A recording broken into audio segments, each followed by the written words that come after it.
വിലാപങ്ങളുടെ പുസ്തകം 3-ാം അധ്യായത്തിൻ്റെ 57-58 വാക്യങ്ങളാണ് നമ്മൾ ഇന്ന് ധ്യാനിക്കാനായിട്ട് പോകുന്നത്.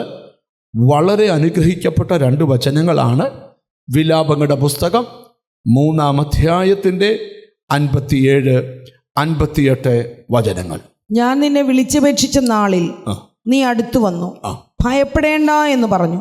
കർത്താവേ, നീ എൻ്റെ വ്യവഹാരം നടത്തി എൻ്റെ ജീവനെ വീണ്ടെടുത്തിരിക്കുന്നു. യിരെമ്യാവ് ഒരു പ്രത്യേക സാഹചര്യത്തിൽ നമ്മുടെ ദൈവം ആരാണെന്ന് യിരെമ്യാവ് വെളിപ്പെടുത്തുകയാണ്.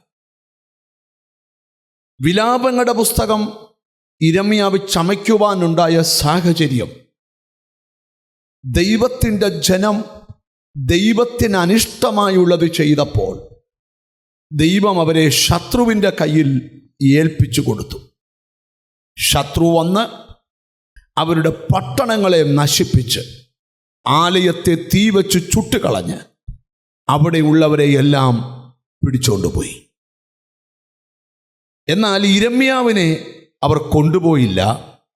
യിരെമ്യാവിനെയും എളിയവരായ ചിലരെ കൃഷി ചെയ്യാനും മുന്തിരിത്തോട്ടം നട്ടുണ്ടാക്കാനും യെരൂശലേമിൽ വിട്ടിട്ട് അവർ പോയി. യെരൂശലേമിൻ്റെ ശൂന്യാവസ്ഥ കണ്ടുകൊണ്ട് യിരെമ്യാവ് പാടിയ വിലാപ ഗീതങ്ങൾക്കകത്തു നിന്നാണ് 2 വാക്യങ്ങൾ വായിച്ചു കേട്ടത്. സ്തോത്രം. യിരെമ്യാ പ്രവചനത്തിൻ്റെ ഒടുവിലത്തെ അധ്യായത്തിൽ നിന്ന് 13-ാമത്തെ വാക്യം നമുക്കൊന്ന് വായിക്കാം. 52-ാം അധ്യായം 13-ാമത്തെ വാക്യം. അവർ യഹോവയുടെ ആലയവും രാജധാനിയും ചുട്ടു. യെരൂശലേമിലെ എല്ലാ വീടുകളും പ്രധാന ഭവനങ്ങളൊക്കെയും തീ വെച്ച് ചുട്ടുകളഞ്ഞു. ഇനി 16-ാം വാക്യം. എന്നാൽ അകമ്പടി നായകനായ നെബൂസറദാൻ ദേശത്തെ എളിയവരിൽ ചിലരെ മുന്തിരിത്തോട്ടക്കാരായും കൃഷിക്കാരായും വിട്ടേച്ചു പോയി. അപ്പൊ ചിലരെ മുന്തിരിത്തോട്ടവും കൃഷിയൊക്കെ ചെയ്യാൻ ബലഹീനരായ എളിയവരായ ചിലരെ അവിടെ വിട്ടേച്ചു പോയി. സമൃദ്ധിയുടെ അത്യുച്ചകോടിയിൽ നിന്ന പട്ടണം ശൂന്യമായി പോയ സമയത്ത് ശൂന്യാവസ്ഥകളെ നോക്കിക്കൊണ്ട് യിരെമ്യാവ് പാടിയ വിലാപ ഗീതങ്ങൾക്കകത്തു നിന്നാണ് ഇന്നത്തെ ധ്യാനത്തിന് ഒരു വാക്യം വായിച്ചത്. 3 കാര്യങ്ങൾ ആ വാക്യത്തിൽ യിരെമ്യാവ് പറയുക. എൻ്റെ ദൈവത്തെ അറിയാമോ? വിളിച്ചപേക്ഷിക്കുമ്പോൾ അവൻ അരികിൽ വരുന്ന ദൈവമാണ്. 2, എനിക്ക് വേണ്ടി വ്യവഹാരം നടത്തുന്ന ദൈവമാണ്. 3, എന്നെ ജീവനോടെ രക്ഷിക്കുന്ന ദൈവമാണ്.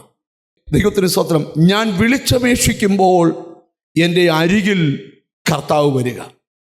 എല്ലാവരും വിളിച്ചാൽ കർത്താവ് അരികിൽ വരണമെന്ന് നിർബന്ധമില്ല. ദൈവമേ എന്ന് വിളിക്കുന്ന ധാരാളം പേര് ഈ പ്രപഞ്ചത്തിലുണ്ട്. അവരെല്ലാം വിളിക്കുമ്പോൾ ദൈവം വരുമെന്ന് ബൈബിൾ പഠിപ്പിക്കുന്നില്ല. സ്തോത്രം. ആര് വിളിക്കുമ്പോഴാണ് ദൈവം അരികിൽ വരുന്നത്?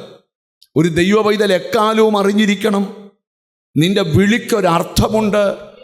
വിളിക്കുമ്പോൾ വിളിപ്പുറത്ത് ദൈവമുണ്ട്. അവൻ നിന്റെ വിഷയത്തിന് അരികിൽ വന്ന് നിൽക്കുന്ന ദൈവമാണ്.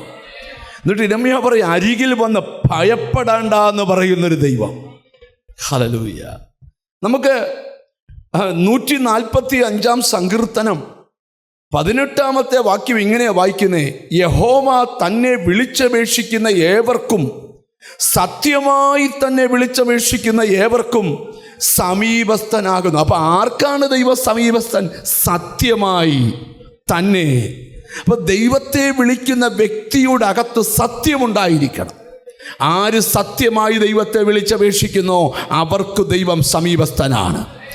ആരുമില്ലെന്നും ഒക്കെ വല്ലപ്പോഴും തോന്നിയാലും ടെൻഷൻ എടുക്കണ്ട. നിന്റെ ഭാഗത്ത് സത്യമുണ്ടെങ്കിൽ നിന്റെ വിളിപ്പുറത്തിൻ്റെ ദൈവം ഉണ്ട്. ഞാൻ ഇന്നൊരു ശബ്ദം ഈ വചനം എടുക്കുമ്പോൾ ദൈവത്തിൽ നിന്ന് കേൾക്കുക. നിന്റെ നിലവിളി കേട്ട് നിന്റെ അരികിൽ വന്ന് നിനക്ക് വേണ്ടി ചില കാര്യങ്ങൾ ദൈവം ചെയ്യാൻ പോവാം. തിരിച്ചറിഞ്ഞൊരു സ്തോത്രം ചെയ്താട്ട്. ഇന്ന് നിന്റെ സന്തതിയുടെ വിഷയത്തിൽ ദൈവം അരികിൽ നിൽക്കും. നിന്റെ കുടുംബജീവിതത്തിൻ്റെ വിഷയത്തിൽ ദൈവം അരികിൽ നിൽക്കും. നിന്റെ സാമ്പത്തിക വിഷയത്തിൽ ദൈവം അരികിൽ നിൽക്കും. ഒരു ദൈവപൈതൻ്റെ ധൈര്യവും ഉറപ്പും എന്താണെന്നറിയാമോ?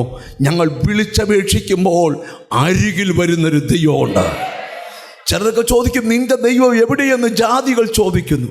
ഞങ്ങളുടെ ദൈവമോ സ്വർഗത്തിലുണ്ട്. അവൻ ഇഷ്ടമുള്ളതൊക്കെയും അവൻ ചെയ്യുന്നു.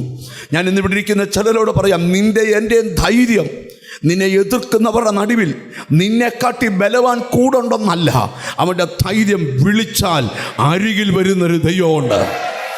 സത്യമായി തന്നെ വിളിച്ചപേക്ഷിക്കുന്ന ഏവർക്കും അവൻ സമീപസ്ഥനാകുന്നു.